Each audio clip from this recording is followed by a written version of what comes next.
of my favorite guys in country music, Craig Morgan. Hey, dude, what's happening with you? You only say that because you're talking to me. Well, to be fair, I told you that last time I was talking to you, too. Oh, that's true. So you maintained it. yeah. So I remember. See, I don't have to write it down. How you doing, my friend? You are my friend. How you doing, buddy? I'm really good. A couple things about Craig that I want to mention before we get into some fun talk here is that Craig's album is out tomorrow, actually midnight tonight. God, Family, Country. And so be sure to check that out. It's 5 new songs and then some remastered versions of some really amazing songs that he's done before too. And we'll talk about that in a second. And then also, we're going to be doing the Opry again this weekend. So really looking forward to that. How weird is that and awesome, because I'm there experiencing it too, to play the Grand Ole Opry with nobody in the crowd? You hit the nail on the head. It's both. It is super weird because playing without an audience is not as weird as people might think, because we do a lot of TV, we do a lot of things like that where there's not necessarily a live audience. But it is super weird to do it in a place where you're used to having a live audience, one of which is almost always sold out.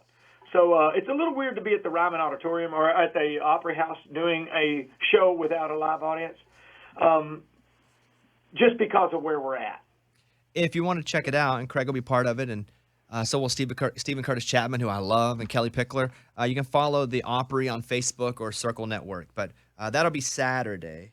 Man, I have so much to talk to you about, because I was talking about you, Craig, because what happens is when you guys play on stage, I get up and I just talk. I just talk about you on TV. And I was listing all the jobs that you have had.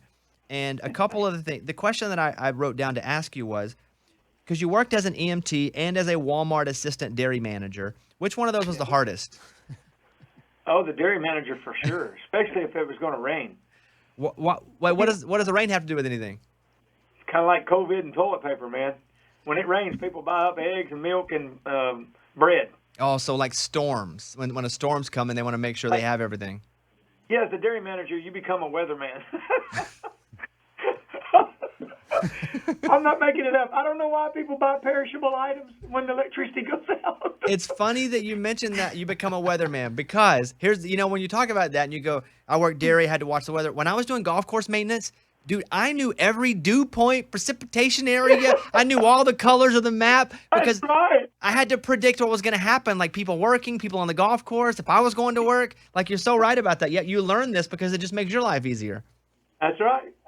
I wonder, because you spent a long time in the military, and I want to get to some of that specifically in a second, but how did that affect your music in general, just being in the military?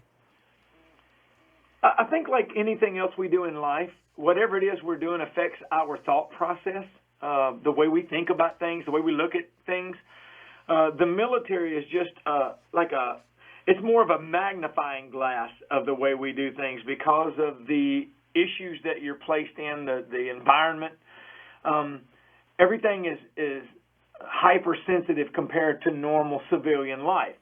So, but no matter what you do in life, those things affect how you think and the way you think. The military just does it to such a degree that's so much more intense.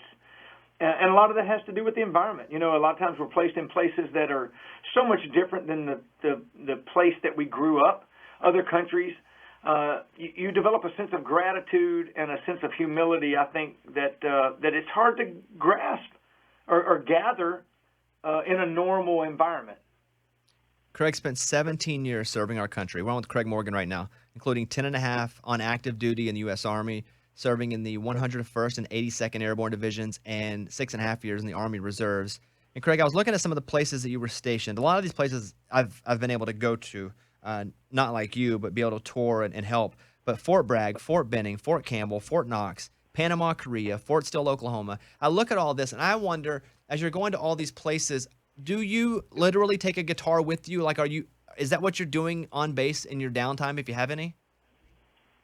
Oh, yeah, I did, especially later in my career. But early on, we were just so busy. I didn't have a ton of downtime, believe it or not. But when I did have downtime, yeah, I was writing songs. I'll be honest, Bobby, I never thought it would be a life, like a career.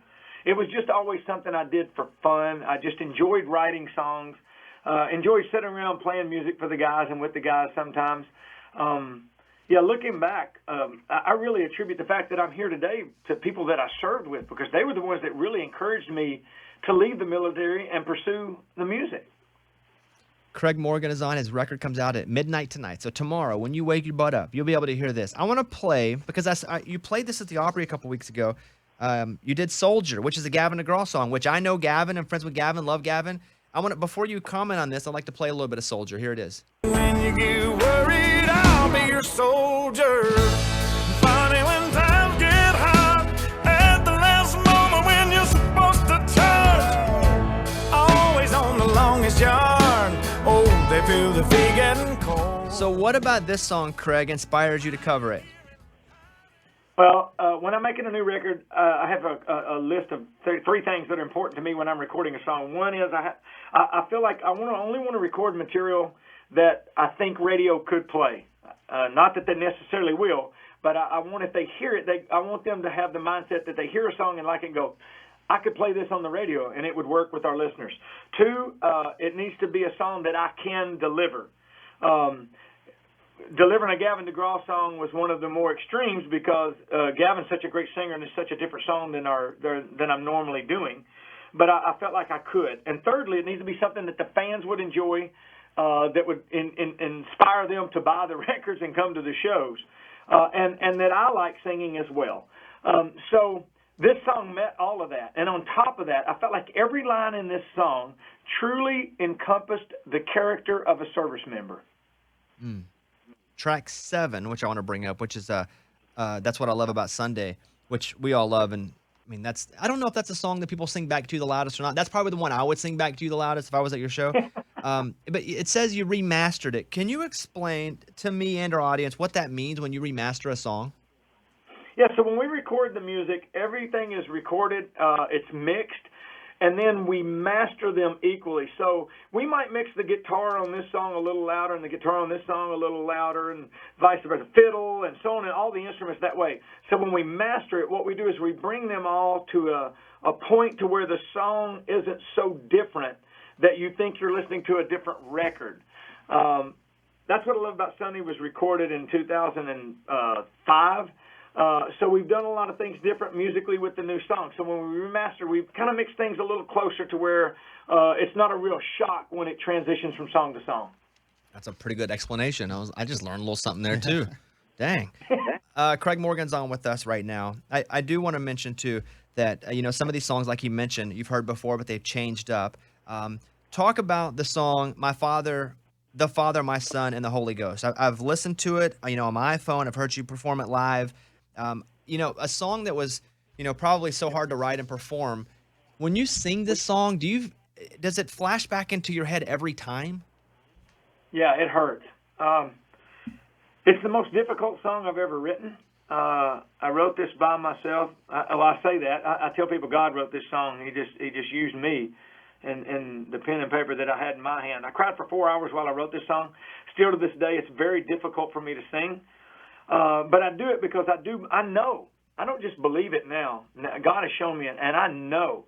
I've seen the emails. I've seen the Facebook messages, the tweets, the Instagram posts, what this song has meant to other people. I mean, and when it gets played by someone that it becomes the most downloaded song of all genres. When we were on Fox and Friends, when we were on the Today Show, Kelly Clarkson, every time that song we did that, every time we did an appearance like that song became the most downloaded song of all genres.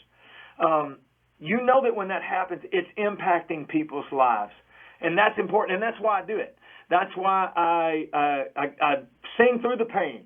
And it's hard. It's really hard to sing that song because you have to maintain your emotion and try to hold your emotions back in order to complete the song. And I don't always do it. I wish I could every time, but I don't always. Sometimes I do manage to get through it, and it's just at the end that I just lose it. But every time I sing that song, I feel like I've run a marathon. It just takes so much energy. Dang. Well, the record is out. It'll be out tomorrow for everybody. It'll be out tonight, depending on where you are. God, Family, Country. It combines 5 new songs and remastered versions of some of the most powerful tracks that he ever recorded for Broken Bow from 2002 to 2008. He's an Army veteran. Memorial Day is on Monday. And if you tune in Saturday, there's a special Salute the Troops on the Opry live stream. So I hope you check it out. It's Craig, it's Stephen Curtis Chapman, and Kelly Pickler, and I'll be hosting it. And check out Craig's music. Check out Craig. And I can't wait for people to be able to check you out live when we can do live shows again. You know what I mean? Oh, gosh, yeah. I'm ready because my wife's fix-it list just keeps growing. Hey, Craig, really good to see you. Congratulations on the record, and I'll see you Saturday. Look forward to seeing you, buddy. All right, bye, Craig.